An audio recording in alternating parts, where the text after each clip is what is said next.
It's 1828. British-made goods like fabric are much cheaper to produce and to import into the States, partly due to Britain's more advanced industrialization. To protect the U.S. northern manufacturing industry, Congress passed the Tariff of 1828, later known as the Tariff of Abominations. This tariff was signed by none other than John Quincy Adams. The goal? To tax imports, making British goods pricier and encouraging people to buy U.S. products instead. It seemed like a great way to support northern industries, right? More business, more jobs, what's not to like? Then, this guy came along. Meet John C. Calhoun. And as you can see, he doesn't look too happy, and for good reason. As a South Carolinian himself, Calhoun knew the damages tariffs could cause in his home state. The South relied heavily on imported goods, and this tariff was not working in his favor. He opposed the bill passionately, dubbing it the Tariff of Abominations. Calhoun went as far as to draft the South Carolina Exposition in Protest in 1828, where he argued that a state could declare a law null and void if it deemed it unconstitutional. With his exposition, he sparked a fiery debate over the states' rights versus federal power, a debate that could only grow louder. Now, while South Carolina and President Jackson were gearing up for a potential showdown, two men in Congress were about to take center stage. Enter Robert Hayne from South Carolina and Daniel Webster from Massachusetts, two senators with very different visions for America. In 1830, Hayne and Webster engaged in a debate that would go down in history. Hayne defended the South's rights to nullify federal laws, arguing it was about protecting states' rights and individual liberty. He basically saw the nullification as a way to keep Washington out of local affairs. Webster was not having it.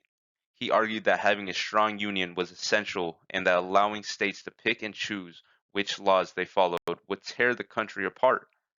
Webster famously declared, "Liberty and union, now and forever, one and inseparable." This was his way of saying, "We're all in this together, whether you like it or not." The Webster-Hayne debate became a defining moment in the nullification crisis, symbolizing the deepening divide over the state versus federal power.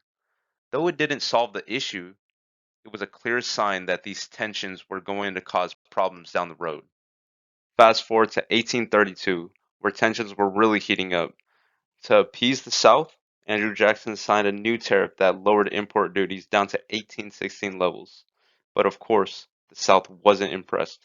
South Carolina soon declared the tariff null and void within its borders, telling the federal government, "Sorry, Uncle Sam, but we are not paying those taxes." And with that, the nullification crisis officially kicked off. As you can guess, President Jackson wasn't exactly thrilled.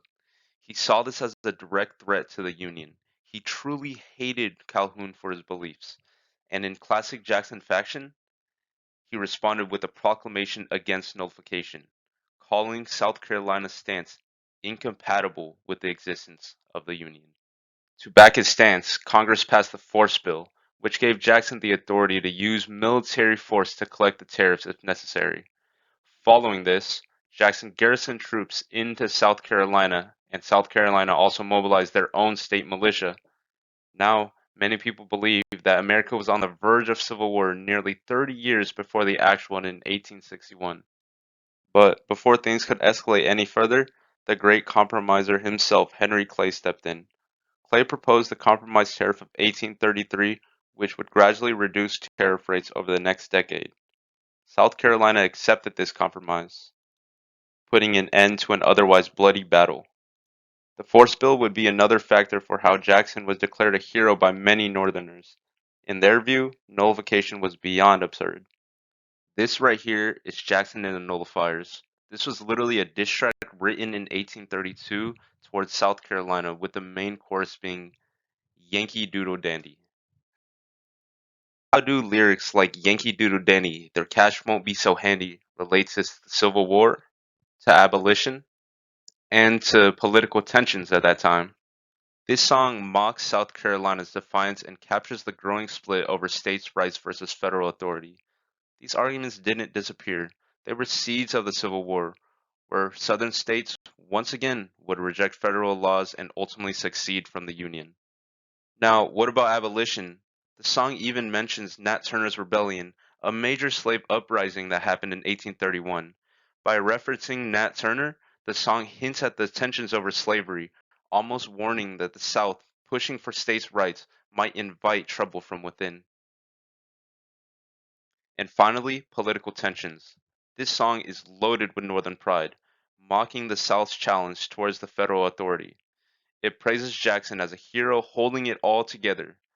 The North and South had very different economic interests. Northern industries benefited from tariffs, while Southern states saw them as economic punishment.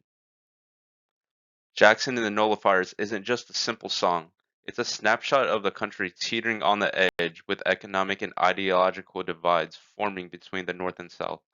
Although it was written nearly 30 years ago, before that Civil War, it foreshadows the arguments that would eventually rip the Union apart. The Nullification Crisis was a major turning point in U.S. history. It showed just how fragile the North and South could be when economic and political interests collided.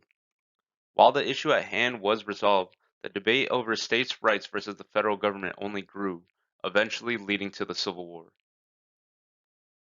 From this event, Southerners and Northerners knew what side they were on, and to what extent they were willing to go. The issue wasn't just a debate on whether states could nullify a law, but it was an attack on both sides' way of life. There was a reason the song Jackson and the Nullifiers did not only note the controversy of nullification, but also the South's stance on slavery, agricultural economy, and the defense of the Union laws.